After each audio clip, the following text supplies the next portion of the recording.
March 18, 1925. Early afternoon. The town of Murphysboro, Illinois. An ordinary midweek Wednesday. Children sit at their desks working through their lessons.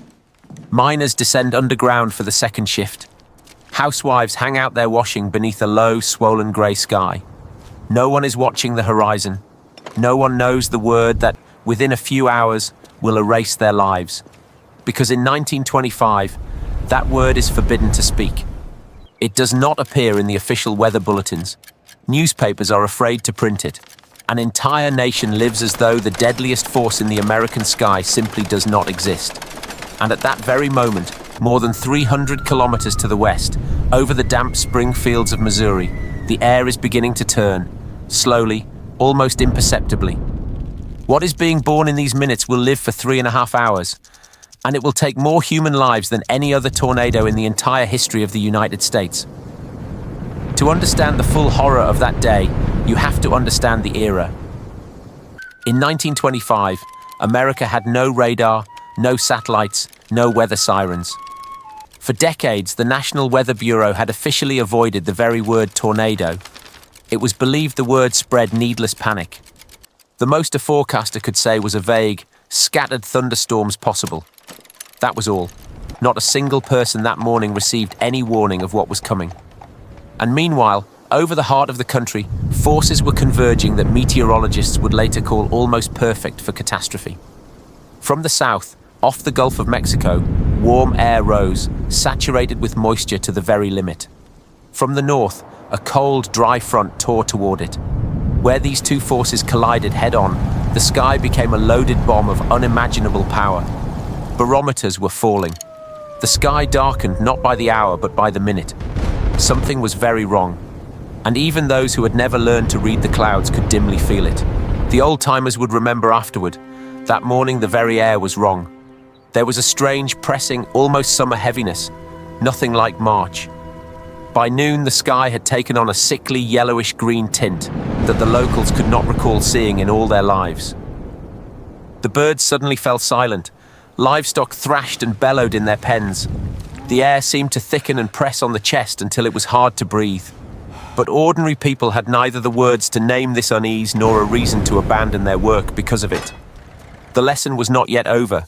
The shift was not yet done. The washing was not yet dry. And life went on exactly as it had, right up to the second when a dark wall rose on the western edge of the sky and began to grow right before their eyes, swallowing the horizon whole. Only then, hopelessly late, did someone cry out first and point into the distance. But between that cry and the impact, there were no longer hours, no longer minutes. There were only a handful of seconds. Shortly after 1 in the afternoon near the town of Ellington, Missouri, the funnel touched the ground. At first, seemingly an ordinary tornado, of the kind the Midwest breeds dozens of in a single season. But from the very first moments, this one behaved differently. It did not wander, did not stall, did not dissipate.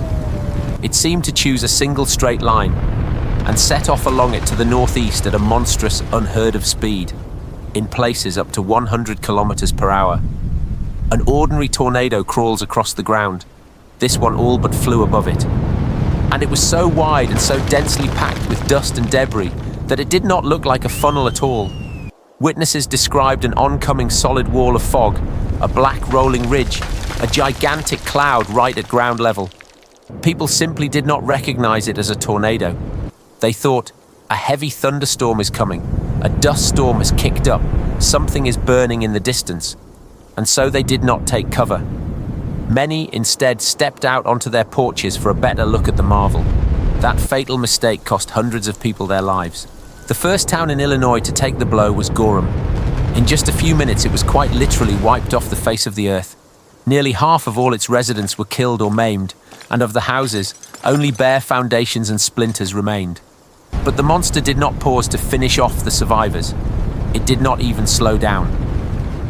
It raced on, straight toward Murphysboro, toward those very streets where, at that hour, children were still seated at their school desks. And there, over Murphysboro, the thing happened that turned a merely powerful tornado into the deadliest storm in the country's entire history. It did not narrow and did not fade, as an aging tornado is supposed to do. It did the opposite. It widened. Its base spread to nearly 1.5 kilometers across, a solid moving wall of annihilation the size of an entire city district. And the wind speed inside reached values that today would be placed in the highest 5th category of destructiveness, the absolute limit of what Earth's atmosphere is even capable of. The few who survived a direct hit and could later tell of it most often remembered not what they saw, but what they heard. First, a low rising roar from somewhere, as though hundreds of heavy freight trains were bearing down all at once, right up close. Then that rumble became a roar so powerful that the ground trembled underfoot and something burst in the ears. The air filled not only with dust but with entire objects. Boards, sheets of roofing iron, trees torn up by the roots, the wreckage of neighboring houses, and all of it hurtled by at the speed of rifle bullets. Window panes exploded inward into the rooms. Roofs lifted whole and vanished instantly into the blackness.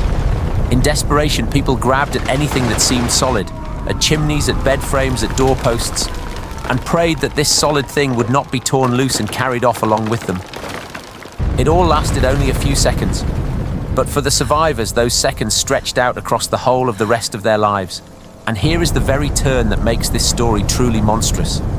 An ordinary tornado lives for minutes. It touches the ground, rages, and dies, rarely lasting more than 10 or 15 minutes. But the tri-state tornado seemed to refuse to die. It went on, and on and on, 3.5 hours of unbroken contact with the ground, roughly 350 kilometers of a single unbroken furrow of destruction, from Missouri, across the whole of southern Illinois, and on into Indiana. This was not a series of separate strikes in different places. This was one and the same tornado that simply would not let go of the earth, grinding everything in its path from horizon to horizon. And here is the most terrible part. While in one town they were only beginning to dig out the first of the dead, in the next, just half an hour's travel ahead, people had not yet even heard the distant thunder. They still had minutes of life left, but they had no idea. The tornado outran any word of itself. It was faster than rumor, faster than fear, faster than any rescue. By this hour, everything a person might have hoped for was collapsing. The electricity vanished in the very first minute. Telephone and telegraph wires were torn away along with the poles. Whole towns went blind and mute at once, cut off from the rest of the world. And then came the second wave of death. Fire. Overturned stoves and torn wiring set alight what the wind had left behind. And there was nothing to fight the flames with because the water mains had been destroyed along with everything else. In Murphysboro, the fire went roaming through the ruins, and the wounded, pinned beneath the wreckage of their own homes, could not free themselves from under the rubble. There were desperately too few doctors for everyone. The injured were laid out in rows directly on the ground, under the open sky. Ordinary passenger trains were hastily turned into hospitals on wheels and carried the wounded to the surviving neighboring towns. Rescuers worked with their bare hands, hauling away beams and broken brick and listening into the silence beneath the debris, hoping someone alive would answer. In Murphysboro alone, 234 people died, more than in any other single city from a single tornado in all of history. And that was just one town along the tornado's long path. But the most terrible, unbearable price that day was paid by the children. The tornado struck at the very height of the school day. In the town of Soto, the schoolhouse collapsed during lessons. Nearly 70 people died beneath its walls, and most of them were children caught at their desks.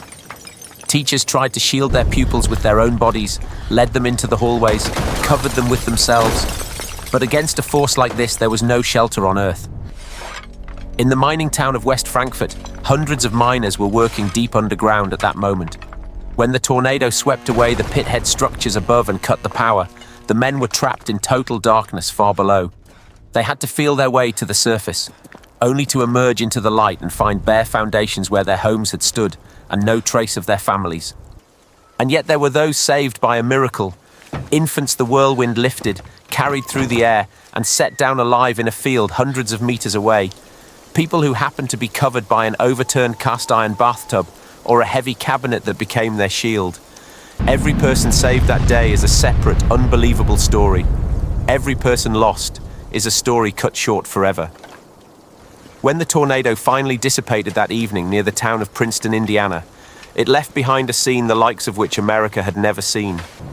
The tri-state tornado alone killed roughly 695 people and injured more than 2,000. But it was not the only one that day. Across several states in a single 24 hours, 9 deadly tornadoes swept through, and the total death toll reached 747. 747 lives in a single day. That is more than the entire population of some small towns. Thousands of families were left without a roof over their heads in an instant. Whole communities, Gorham, a good half of Murphysboro, Soto, effectively ceased to exist over the course of one spring Wednesday. In its death toll and scale of destruction, that day remains to this very day the deadliest tornado outbreak in the entire history of the United States. A terrible record that fortunately has not been broken even a century later. But this tragedy has a second name, not only catastrophe, but lesson. The deaths of 747 people finally forced a vast nation to ask the question it had shamefully avoided before. Why did the people not know? Why could they not have been warned? Decades would still pass before America saw its first official tornado forecasts. Radar able to spot a twister from tens of kilometers away, and the very sirens whose wail today drives people in those same towns down into their basements for those precious minutes before the strike. And every one of those life-saving minutes is a direct inheritance from March 18th, 1925. An inheritance from those who, on that day, were granted not one such minute. We often think that nature is simply blind and cruel, but the cruelty of that day was not only in the force of the wind, it was in the silence, in the absence of a single word of warning spoken in time. And perhaps the true monument to those who died that day is not stone at all. It is a siren that today, at last, sounds in time.